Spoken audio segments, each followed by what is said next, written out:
Olá, eu sou a Manu e esse é o último vídeo de uma série chamada Literatura Lésbica Por quê? A importância da visibilidade e da representatividade na literatura.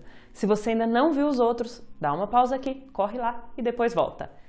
Inicialmente, eu tinha a intenção de que essa nossa conversa acontecesse presencialmente, para que a gente pudesse trocar mais, mas por motivos óbvios de pandemia, esse aqui foi o meio que eu encontrei de poder abrir essa discussão.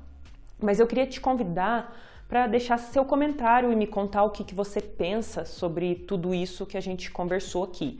Deixe seu comentário aqui no YouTube, me chama no WhatsApp ou no Instagram, enfim, vamos levar essa conversa para além desse monólogo. Posso contar com você? Nesse último vídeo, eu quero falar sobre empoderamento e ativismo. E eu vou começar falando sobre algumas questões que permeiam e conectam tudo que a gente já conversou nos vídeos anteriores.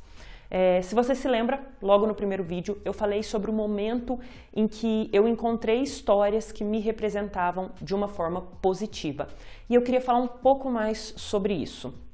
Primeiro de tudo, eu queria reforçar que durante muitos anos, décadas, mulheres lésbicas foram representadas por um viés bastante estigmatizado. E é em contraponto a isso que eu falei da representatividade positiva. Então, eu preciso dizer uma coisa que é muito importante. Quando eu falo em representatividade positiva, em possibilidades de finais felizes, eu acho que eu posso falar assim, eu não estou falando exclusivamente sobre finais românticos felizes. Você não me ouviu falar sobre isso. O que eu quero dizer é que, por muito tempo, nos faltou possibilidades. Possibilidades da gente ter um final feliz em um relacionamento romântico amoroso? Sim, isso faltou e faltou muito. Mas também faltou possibilidade de simplesmente existir sendo mulher lésbica assumida. Sozinha, acompanhada, o que seja, onde seja, da forma que seja, na profissão que seja, na condição sociocultural que seja, tendo o corpo que tiver, simplesmente existir sendo mulher lésbica. E isso é uma possibilidade real, que durante muitos anos eu achei que não fosse. E nesse assunto, eu tenho acompanhado algumas discussões em que as pessoas falam que sentem falta de personagens lésbicas em papéis de vilãs, só para dar um exemplo, ou em finais super dramáticos, daquele que você deita em posição fetal na cama, abraçada com o livro chorando. E isso me deixa muito feliz. Por quê? Porque se a gente for parar para pensar, e a gente já conversou sobre isso nos vídeos anteriores, a gente tem a Cassandra Hills sendo pioneira e publicando, a partir da década de 40, dezenas de livros com personagens lésbicas, e a gente tem a ideia de uma literatura lésbica mais positiva aparecendo no fim da década de 90 e ganhando muita força no começo dos anos 2000. E aí hoje, pouco mais de 20 anos depois, algumas centenas de livros, talvez até um pouco mais, foram publicadas mostrando essa representatividade positiva. Então, a questão de desejar dramas super tristes, por exemplo, me deixa feliz porque me deixa com uma sensação de missão cumprida.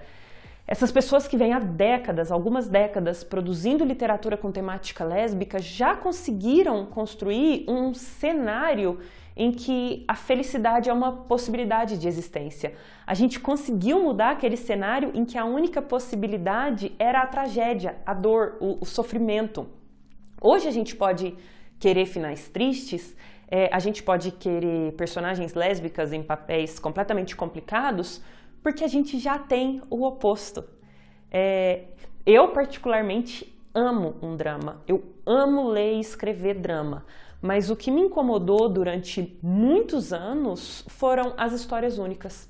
Ela é lésbica, então ou ela vai se reprimir e sofrer, ou ela vai se assumir e sofrer.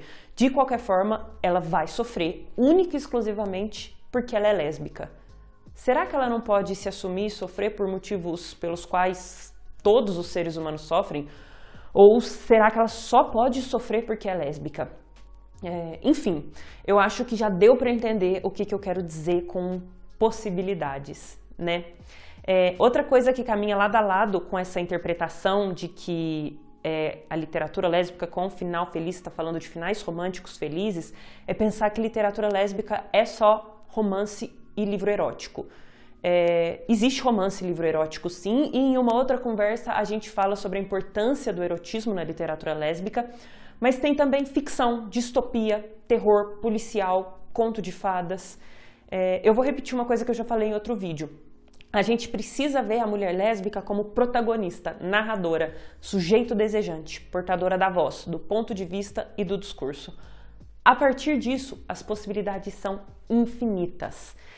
Então, eu fecho essa ideia de possibilidades com a questão de que nós vivemos sim em um mundo LGBTfóbico. Cotidianamente, a gente vive as opressões de uma sociedade patriarcal, machista, LGBTfóbica, ao mesmo tempo em que a gente é bombardeada com notícias que mostram a violência que a gente sofre como mulheres lésbicas. E essa violência, ela vai aumentando quando o ser mulher e ser lésbica se intersecciona com, por exemplo, ser pobre, ser negra, ser travesti. E sem dúvida nenhuma, viver é um ato político. E isso é ainda mais forte quando a gente vive fora daquilo que a sociedade considera a norma.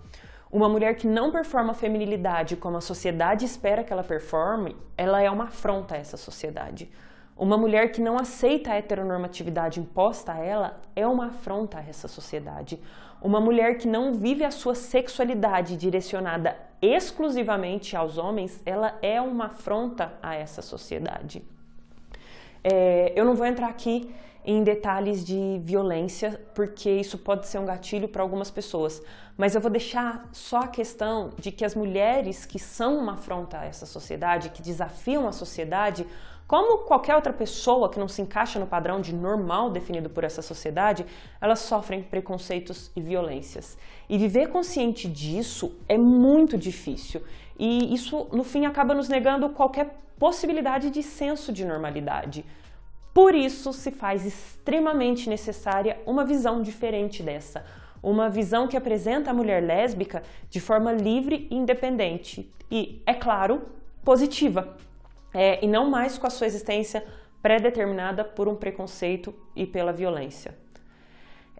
Se ser lésbica é um ato de resistência a essa sociedade, escrever, publicar e ler qualquer coisa que desafie esse status quo também é um ato de resistência. E é aí que eu falo, literatura lésbica é ativismo. Sim. Só de dizer tudo bem ser lésbica, tá tudo bem. Isso já é uma forma de ativismo que desafia toda aquela norma da sociedade. E na conjuntura sociopolítica que a gente vive, a gente acaba carregando bandeira simplesmente por ser quem a gente é. Principalmente num momento como esse, em que o discurso de ódio está cada vez mais declarado e escancarado. Então, eu finalizo aqui reforçando a ideia de que literatura lésbica é política, é ativismo. Mostrar para a sociedade que mulheres lésbicas existem como sujeitos independentes e completos é ativismo. E fazer isso empodera cada vez mais mulheres lésbicas. É por meio da literatura que a gente está mostrando que a nossa existência como mulheres lésbicas não vai nunca mais ficar dentro de um armário. Se você gostou dessa nossa conversa, deixa seu like nesse vídeo, segue o nosso canal, clica no sininho, porque a partir dessa troca que a gente vai ter agora, eu pretendo gravar mais vídeos sobre a importância da literatura lésbica e outros assuntos que vocês recomendarem. Então não deixe de deixar seu comentário aqui, sugerindo o que você gostaria de conversar. Te vejo nos próximos vídeos.